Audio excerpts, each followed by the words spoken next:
नमस्कार, मेरा नाम डॉक्टर सुमित दिंडोरकर है और मैं एक एमडी होम्योपैथ और एक स्पिरिचुअल हीलर हूँ। आज के हमारे इस वीडियो का विषय एक बहुत महत्वपूर्ण बीमारी से संबंधित है और वह है पाइल्स या हेमोरॉइड्स, जिसे हिंदी में बवासीर या अर्श भी कहते हैं।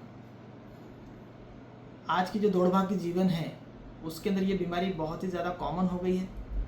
इस विषय पर मुझे कई दिनों से बताया जा रहा था। मेरे कई फॉलोअर्स मुझे फ़ोन कर रहे थे, मैसेज कर रहे थे पर्सनली कि सर आप ये इस विषय पर अपने विचार रखिए, क्योंकि बवासीर से संबंधित कई प्रकार की भ्रांतियाँ भी फैली हुई हैं, कई प्रकार की बातें भी मार्केट में हैं, इंटरनेट पर है और लोग उनके चक्कर में कई बार बहुत भ्रमित हो रहे हैं। तो आज हम लोग इस महत्वपूर्ण विषय पर बात करेंगे, बवासीर, पाइल्स या हेमोरॉइड्स। ये होता क्या है, इसकी एक मोटी मोटी डेफिनेशन मैं आपको बता दूंगा। वैसे तो नेट पर बहुत सारी जानकारी, आपको इन्फॉर्मेशन मिल जाएगी कि एक ऐसी बीमारी जिसमें जो एनस जिसको कहते हैं, जिसको मलद्वार कहते हैं हिंदी में, वहाँ की जो ब्लड वेसल्स है, वहाँ की जो खून की नसें हैं, उनमें सूजन आ जाती है। या तो ब्लड फ्लो बढ़ जाता है या किसी दूसरे कारणों से वहाँ पर सूजन आ जाती है। फिजिकल रीजंस भी हो सकते हैं उसके पीछे। और कई बार फिर क्या होता है कि वहाँ की जो खून की नस है, जो ब्लड वेसल है, जिसको वेन कहते हैं, जो डीऑक्सीजनेटेड ब्लड रिटर्न ले जाती है पोर्टल वेन के अंदर जो ड्रेन होती है, वो उसमें इतना ज़्यादा कंजेशन बढ़ जाता है कि वो फट जाती है, उसमें से खून आने लगता है और उस नस का ही कोई सा भाग जो है एक मस्से के रूप में, एक गांठ के रूप में हो जाता है कई बार, जिसको हम लोग बवासीर का मस्सा सामान्य भाषा में कहते हैं। इसके अलग अलग ग्रेड्स बताइए, ग्रेड 1, ग्रेड 2, ग्रेड 3, ग्रेड 4। जो इंटरनल पाइल्स है, जो दिखती नहीं है, ग्रेड 1 में आती है। जब ब्लीडिंग स्टार्ट हो जाता है तो ग्रेड 2 में आ जाती है। जब रिट्रैक्टेबल वॉट्स रहते हैं तो ग्रेड 3 रहती है और ग्रेड 4। इस प्रकार से सो लॉन्ग जब बस से नहीं जा पाते तो ग्रेड 4 की पाइल्स रहती है। तो इस प्रकार से कई प्रकार की मोटी मोटी बातें। इसके रीजंस क्या क्या होते हैं हम लोग कुछ जानेंगे रीजंस के बारे में। फिजिकल रीजंस अगर हम लोग बात करें, कॉन्स्टिपेशन सबसे मुख्य कारण इसका ये रहता है, पेट का साफ ना हो पाना। कॉन्स्टिपेशन के बहुत सारे रीज़न अपने अलग उसके लिए वीडियो हो सकता है। कॉन्स्टिपेशन एक बड़ा कारण है। कई लोग लंबे समय तक फ्रेश होने के लिए बैठे रहते हैं, वो एक बड़ा कारण होता है उसके पीछे का, विशेष पर टॉयलेट के अंदर। प्रेगनेंसी के अंदर बेबी के वेट के कारण लास्ट के जो 2-4 महीने रहते हैं उस समय एनएस पर ब्लड प्रेशर पड़ता है और उसका जो रिजल्ट रहता है वो पाइल्स के रूप में रहता है। खाने पीने की गड़बड़ियाँ, मांसाहारी भोजन, ज़्यादा तेल मिर्च मसाले आदि का सेवन अगर करें, किसी कारण से यदि मान लीजिए पेल्विक रीजन में ब्लड फ्लो अवरुद्ध हो जाए, ब्लड फ्लो थोड़ा सा रुक जाए, जैसे मोटापा एक बड़ा कारण है, वजन, वेट, ओवरवेट लोग जो रहते हैं उन लोगों को पाइल्स की होने की पॉसिबिलिटी बहुत ज़्यादा रहती है।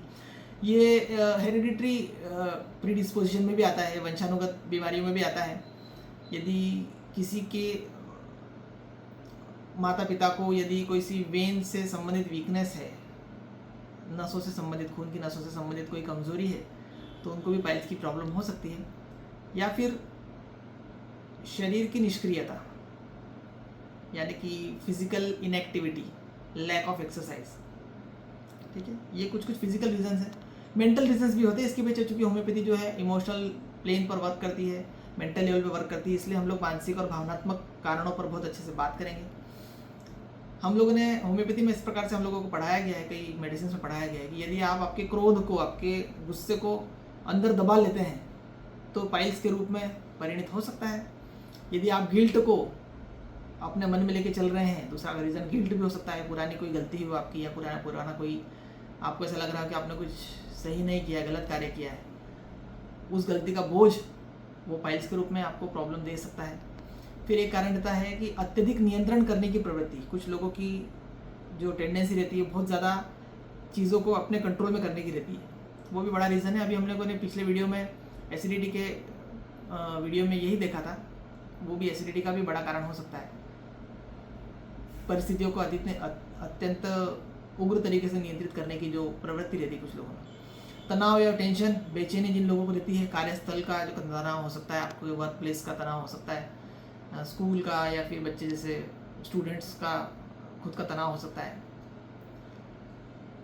अनएक्सप्रेस्ड फीलिंग्स, अव्यक्त भावनाएं भी इसका एक बड़ा कारण होता है। जैसे कुछ लोग अंदर के अंदर चीज़ों को रखते हैं, ना रोते हैं ना हंसते हैं, सब भीतर के भीतर रखते हैं। जो परिस्थितियाँ आ रही है, जो परिवर्तन आ रहे हैं, उनको स्वीकार करते हैं और वैसे आगे बढ़ते जाते हैं। कुछ एक और कारण इसके पीछे हो सकता है हठ, यानी जिद। कुछ लोग, जैसे थोड़ी देर पहले मैंने बताया था भावनाएं व्यक्त करने के वाले पॉइंट में, कि कुछ लोग परिस्थितियों को स्वीकार कर लेते हैं और कुछ लोग ऐसे रहते हैं जो परिस्थितियों को अस्वीकार करते हैं। जो हो रहा है तो भी उसको आप नहीं मान रहे, जो एकदम अवश्यंभावी है, जो इनएविटेबल है, उसको भी अगर आप नहीं मान रहे हो तो फिर वो प्रॉब्लमेटिक हो सकता है, पाइल्स का कारण हो सकता है। परफेक्शनिज्म एक बड़ा कारण है उसके पीछे, कि खुद को एकदम परफेक्ट बनाने की जो मजबूरी है, जो खुद को अच्छा देखने की जो मानसिकता है, वो भी उसका एक बड़ा कारण होती है।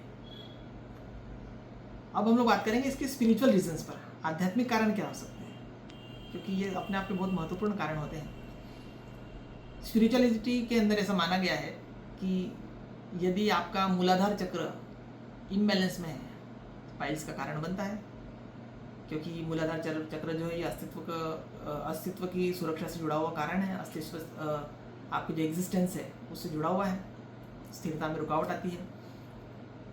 और उसके पीछे का बड़ा कारण हो सकता है कि भावनात्मक जो टॉक्सिन्स है, इमोशनल टॉक्सिन्स है, वो न्यूट्रल नहीं हो पाते, तब इस प्रकार की चीज़ें होती हैं।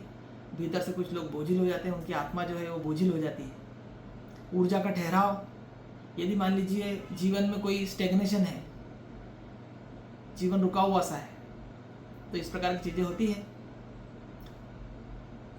कुछ लोगों के अंदर ये प्रॉब्लम रहता है, जिन लोगों को अस्तित्व का संकट रहता है, जिनको अपने एग्जिस्टेंस और डर को लेकर जो लोग कंफ्यूजन में रहते हैं कि मैं सुरक्षित नहीं हूँ, उन लोगों की जो एनर्जी वो भी रुकी हुई रहती है।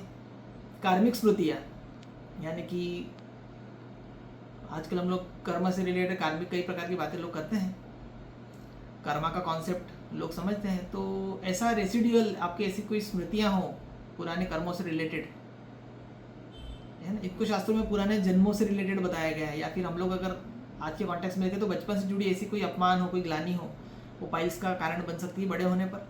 निष्कासन से डर, कुछ लोगों को जो है वो एनर्जी को शरीर या आत्मा में ही रखे रहना चाहते हैं। इसको हम लोग साइकोलॉजी में क्लोज्ड सर्किट कॉन्सेप्ट कहते हैं, क्लोज्ड एनर्जी कॉन्सेप्ट। एक ऐसा सर्किट जिसमें एनर्जी क्लोज्ड एनक्लोज्ड है, ना निकल रही है ना अंदर आ रही है।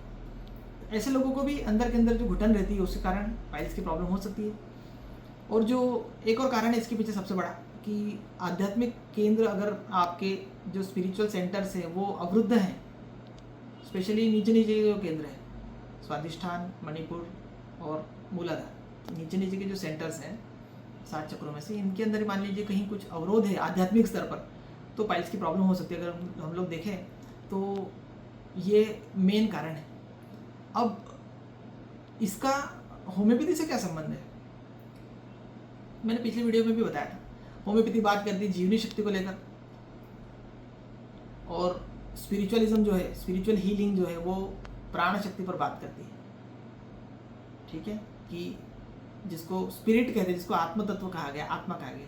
होम्योपैथी में भी सिंपल सब्सटेंस का कॉन्सेप्ट दिया हुआ है, पर चूंकि होम्योपैथी चिकित्सा पद्धति जो है ये विदेश से आई हुई है, जर्मनी से इसका आविष्कार हुआ है, पर इन्होंने दबी आवाज में इन्होंने भारतीय संस्कृति के जो कॉन्सेप्ट है उनको स्वीकार किया है, क्योंकि जड़ें तो यहीं से है ना। आयुर्वेद की जड़ें जिस प्रकार से भारत में है, उस प्रकार से मैं तो मानता हूँ होम्योपैथी की जड़ें भी भारत से ही है। वो कॉन्सेप्ट जो है वो यहाँ से जो गया हुआ है, वो कहीं ना कहीं उन्होंने अलग तरीके से वेस्टर्नाइजेशन करके उसको उस तरीके से प्रेजेंट किया दवाइयों के फॉर्म में, कि आप आपकी जो एनर्जी डिस्टर्ब हो गई है, जो वाइटल फोर्स डिरेंज हो गया है, उसको आप दवाइयाँ लेकर रीअरेंज करें आप उसको। बट मेरा ऐसा मानना है कि यदि आप होम्योपैथी दवाई दे रहे हैं किसी पेशेंट को पाइल्स की और वो ठीक नहीं हो रहा है, तो यहाँ आवश्यकता है आपको ये समझने की कि उस पेशेंट की स्पिरिचुअल एनर्जी जो है, जो स्पिरिट है, वो कहीं ना कहीं ब्लॉक हो रही है, और उसको स्पिरिचुअल हीलिंग के अलग अलग मेथड से ही उसको दूर किया जा सकता है। तो पहले हम लोग बात करते हैं कि इसके अंदर होम्योपैथी का दृष्टिकोण क्या है। क्योंकि होम्योपैथी जो है लक्षणों के पीछे जो छुपे हुए मानसिक रीजन्स हैं, है ना, मेंटल जनरल्स है, उन पर और संवेगात्मक कारणों को पकड़ती है। और इसके अंदर मुख्य क्या क्या दवाइयाँ दी जाती है मैं आपको बताता हूँ। एस्क्युलस है, nux vomica, Hamamelis, Paeonia, sulphur, phosphorus, Graphites, aloes, Collinsonia, Ratanhia, muriatic acid, nitric acid, इस प्रकार की कई दवाइयाँ इसमें होम्योपैथी में दी जाती हैं। यदि मान लीजिए एस्क्युलस देना हो तो आपको देखना पड़ेगा कि जो ब्लाइंड पाइल्स है, जिसमें ब्लीडिंग नहीं होती, बिना ब्लीडिंग वाले जो पाइल्स रहती है, साथ में उसके साथ बैकबोन होता है। हेमामिलिस के अंदर ब्लीडिंग बहुत ज़्यादा होगा, ब्लूइश कलर के उसके मस्से रहेंगे, जो पाइल्स के जो मस्से रहते हैं। नक्सोमिका के अंदर जो है ना, पेशेंट बहुत ज़्यादा गुस्सैल रहेगा, उसका कॉन्सेप्ट, उसका पर्सनैलिटी अलग है, कॉन्स्टिट्यूशन अलग है उसका, कॉन्स्टिपेटेड पेशेंट रहेगा, वो बहुत अधीर रहेगा एक प्रकार से कहें। सल्फर वाला पेशेंट रहेगा, उसको जिसको बार बार पाइल्स हो रही है, ऐसे पेशेंट को सल्फर दिया जाता है, सोरेनम दिया जाता है ऐसे पेशेंट को। सल्फर और सोरेनम के अंदर बेसिक डिफरेंस रहता है, सल्फर का पेशेंट हॉट रहता है, सोरेनम का चिली रहता है। इस प्रकार से एलोस करके एक मेडिसिन आती है होम्योपैथी में, पाइल्स की बहुत अच्छी दवाई है, जिसके अंदर इनवॉलेंटरी स्टूल रहता है, मतलब मल तो उसमें सॉफ्ट रहता है, बट उसमें साथ में म्यूकस भी रहता है, और पाइल्स के बहुत ज़्यादा मात्रा में मस्से रहते हैं, एकदम अंगूर के गुच्छे जैसे लगते हैं। यदि प्रेग्नेंट लेडीज़ को कॉन्स्टिपेशन के कारण या प्रेशर के कारण उनको पाइल्स हो रहा है तो उनको कॉलिनसोनिया दी जाती है। यदि आग जैसे जलन हो तो रेटानिया दी जाती है। इस प्रकार से कई प्रकार की दवाइयाँ होम्योपैथी के अंदर चलती है, जिनके अलग अलग सिम्टम्स के आधार पर दवाइयाँ रहती हैं। इन दवाइयों का सिलेक्शन जो है व्यक्ति की मानसिकता के आधार पर, जीवन शैली और लक्षणों के आधार पर होता है।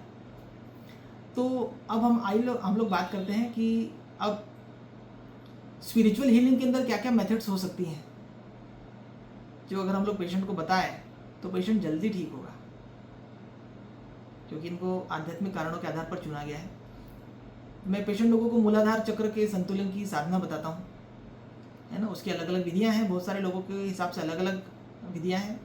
उनको मूलाधार चक्र का विजुअलाइजेशन कराया जाता है, उनसे रिलेटेड बीज मंत्र दिया जाता है, और कई प्रकार की बातें उसके अंदर बताई जाती है।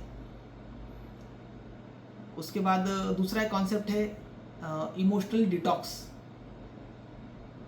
पेशेंट से डीप काउंसलिंग के दौरान या पेशेंट से की केस टेकिंग के दौरान कई प्रकार की बातें पता चलती है, और यदि उसके अंदर कोई इमोशनली लेवल पर कोई सा इमोशन, कोई सा विचार, कोई सी भावना यदि दबी हुई है, तो उसको डिटॉक्स करने की भावनाएं उनको सिखाई जाती है, उनकी वो मेथड सिखाई जाती है।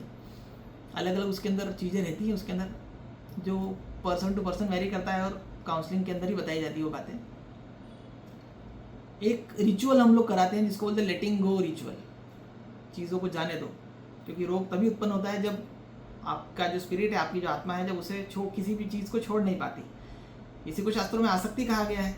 आसक्ति को छोड़ देने के लिए कई मेथड्स, अगर सनातन में बताया जाए तो हज़ारों मेथड्स है आसक्ति को छोड़ने के लिए, बट अभी हम लोग क्लिनिकली क्या क्या बता पाते हैं वो तो पेशेंट को ही बताया जाएगा, राइट। और एक विधि मैं यहाँ पे उल्लेख करना चाहूँगा, छोटी सी विधि है जो प्रेयर से रिलेटेड है, एनर्जी फॉरगिवनेस प्रेयर, मैंने उसको नाम दिया हुआ है। यानी आपकी एनर्जी को इस प्रकार से मोल्ड किया जाता है कि वो कोई सी ग्लानि अगर है जिसके कारण आप ज़्यादा बहुत परेशान हैं, तो आप उसको माफ़ कर सकें, और उससे आपकी पाइल्स भी ठीक होगी। हाँ, ये बहुत बड़ी बात है, ऐसा हुआ है ऐसे पेशेंट्स के साथ में। ऐसे बाकायदा मेरे पास डॉक्यूमेंटेड पेशेंट्स हैं जो ठीक हुए हैं, स्पिरिचुअल हीलिंग और होम्योपैथिक दोनों को साथ में, है ना। और भी कई विधियाँ रहती हैं, जैसे करुणा मुद्रा रहती है, कई प्रकार के बीज मंत्रों से रिलेटेड चिकित्सा रहती है। पंचतत्व ध्यान एक मेथड है जो किया जाता है। एक कर्मोदय साधना करके एक, जिसको कार्मिक लाइट रिलीज कहते हैं, ग्राउंडिंग के जैसा ही है ये, जिस प्रकार अभी हम लोगों ने थोड़ी देर पहले पंचतत्व ध्यान बताया था जिसमें ग्राउंडिंग होती है, ग्राउंडिंग से रिलेटेड ही सिमिलर ही मेथड ही है। इसमें कार्मिक लाइट रिलीज होता है, उससे रिलेटेड थॉट्स बताए जाते हैं और उनको किस प्रकार इम्प्लीमेंट किया जाए आपके सबकॉन्शियस में, ताकि आपकी एनर्जी का जो फ्लो है वो बराबर बना रहे, जहाँ रुका हुआ फ्लो है वो निकल जाए। इस प्रकार की बातें होती हैं। एक मातृभूमि प्रणाम, मैंने इसको नाम दिया हुआ है, जड़ों से जुड़ाव।